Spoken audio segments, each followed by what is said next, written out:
Capricorn, hi, welcome to Mystic Queen PH. At ito ang inyong weekly reading for August 18 to 24, 2025. If you're interested in private readings, meron tayong link sa description at sa pinned comment. Pakicheck nyo na lang information kung paano mag-book for a private reading, and please subscribe to our channel to show your support. Like, share this video at comment na rin kayo kung kayo ay naka-resonate. Ayan. Meron tayong 50% discount sa mga tarot reading services from August 15 to 31. Ayan, kapag nakapag-book kayo.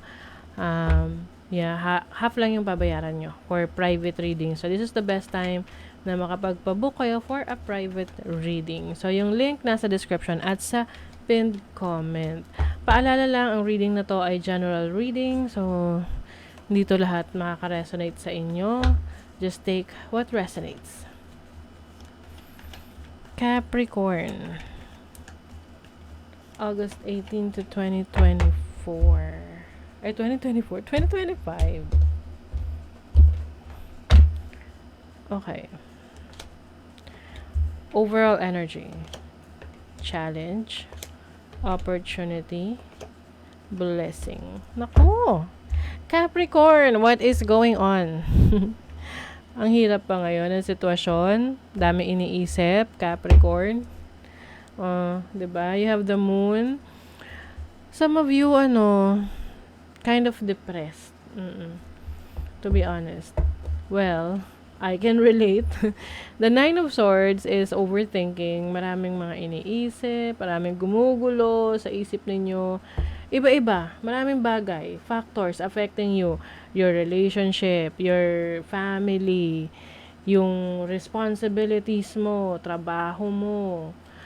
Ang dami mong iniisip. Now, ang challenge mo ngayon, the Emperor, is yung responsibility. Paano mo paninindigan yung mga naging decision mo? Ano yung action plan mo para masolusyonan yung mga problema?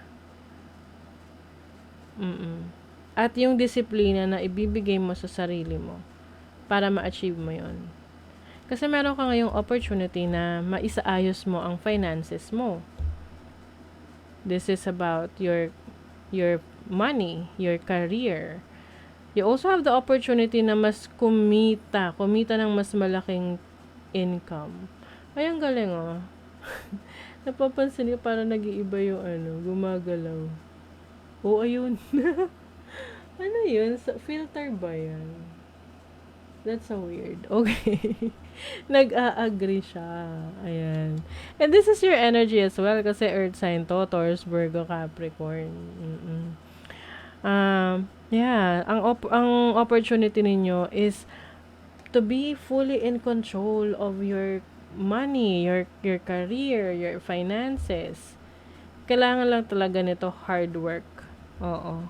Hard work ahead. And then your blessing is the Seven of Swords. I think ang blessing na to open up sa'yo, marirealize mo yung tinatawag na blind spot. Yung mga bagay na hindi mo nakikita. Kasi ito deception rin to eh. Or, di ba, yung mga tinatago sa'yo. Or mismo, ikaw mismo, hindi mo nakikita na, hindi ka nagiging aware doon sa actions mo, the way you think. Minsan, isip ka lang ng isip pero wala ka namang ginagawang solusyon. 'Di ba? So, ngayon, as a blessing, marirealize mo yan. Nine of Cups. Merong exciting new beginnings for you. Yes. I think may kinalaman to sa pagsasaayos ng finances mo. Maaring yung iba mag-take out ng loan or meron kayong financial help na marireceive from someone. Kasi merong may mapufulfill ka na wish. Let us clarify. What is the Nine of Swords? Ano itong iniisip ng mga Capricorn? The Strength card. Okay. I think yung iba sa inyo gusto nyo lang talaga ngayon na magkaroon kayo ng lakas. Lakas ng loob. Tibay ng dibdib. Para i-handle yung stress na nararanasan nyo. This can be stress sa trabaho, career, business, relationship. What is the Emperor? The Ten of Swords.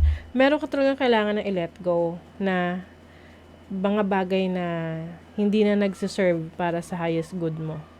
This can be unhealthy habits. Or kailangan mo na talagang mas maging stricto sa sarili mo, um, be more disciplined and structured. Ace of Wands, merong spark. I think you have the opportunity to try something new na mag-create ng spark sa'yo. Yun yung mahahanap mo. Na ma-excite ka ulit, babalik ulit yung interest mo, yung motivation mo, yung inspiration mo. So, there is an opportunity for a new inspiration and inspired action para sa inyo. What is the Seven of Swords? The Knight of Cups. Okay, blessing kasi to eh. I feel like there is someone na magpaparealize sa'yo nung mga bagay na red flag sa'yo ngayon. O yung mga bagay na hindi nakakatulong sa'yo to improve your life, to improve yourself. And be thankful for this person. This can be anyone. Pwedeng anak mo, romantic partner mo, someone who is close to you. Kasi meron talaga siyang concern sa'yo. At kung talagang concern siya sa'yo, kahit na ito ay hindi magandang observation pagdating sa'yo, isasabihin niya pa rin para at least aware ka. Money, career, finances. Capricorn, let's see. This week. Uy! Wow, good news. 10 of Pentacles. Knave of Coins. The Magician. Wow. Okay, Capricorn. Huwag na kayong malungkot. Kasi, money is coming sa inyo ngayong week na to. Oo.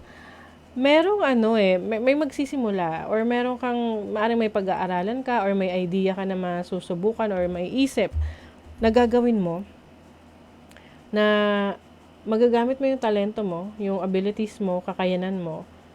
And this is going to be a source of abundance sa buhay mo, sa career mo. Pagdating sa business, may mga ideas ka, susubukan, i-apply mo sa negosyo mo or magsisimula ka ng negosyo na ito yung strategy mo. Sa love life, you have the Four of Cups, the Nine of Wands. Yung iba sa inyo rito, Capricorn, nagtitiis sa isang relasyon na hindi na kayo masaya, hindi na kayo kontento.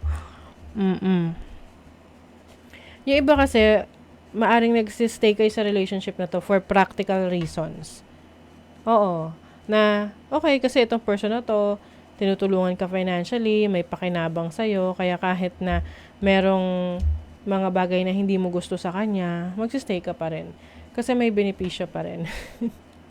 Diba? Pero yung iba, andun na yung parang hindi mo talaga ganun ka, hindi ka na ganun ka in love or minsan kasi mga Capricorn magsistay sa relationship talaga yan kung meron pang may may sense pa yung relationship. So, parang ito na lang yung reason kaya nagko-continue yung relationship ninyo. Pero pag nawala to, edi maaring hahanap na ng iba. Or you may be cutting off connection with this person. Kung single ka naman, I don't think na you are open for a relationship. Kasi yung iba sa inyo, parang feeling nyo it's too much. Masyadong mabigat to bear having a relationship at this point na hindi ka ganun ka financially stable or hindi mo pa nakukuha yung mga goals mo. Anchor, ayan, may new direction, no? Yung iba sa inyo may plano or may gagawing paglipat ng bahay, paglipat ng trabaho. And then, I also see good news coming. Merong person na bringer ng good news. Oo. Pwede itong mag-open ng ng opportunity sa'yo na, uy, subukan natin to. Or pwedeng meron kang message na marireceive like an email or tawag na pabor sa'yo na matagal mo nang hinihintay na mag-open ng opportunity sa'yo for business, for career. Yung iba sa inyo, You will also focus on taking care of your physical appearance. Lalo na kung napapabayaan nyo na yung sarili ninyo. And the moment na mag-ayos kayo, the moment na pumarma kayo, mag-ayos kayo, mag-self-love, self-care kayo, meron kayong ma-attract na romantic partner. Some of you will also have new friends, new connections. Mamimit nyo yan sa mga ini-explore nyo na bagong oportunidad. Do something for someone. Give your attention to another. Meron kang pabor na ibibigay sa isang tao or meron kang i-extend na help, tulong sa isang tao na ito yung parang magbibigay ng opportunity na magbubukas ng oportunidad sa'yo. Oo, parang ibabalik sa'yo yung tinulong mo. Parang ganun. Okay? So, that is your reading, Capricorn. Thank you so much. See you again.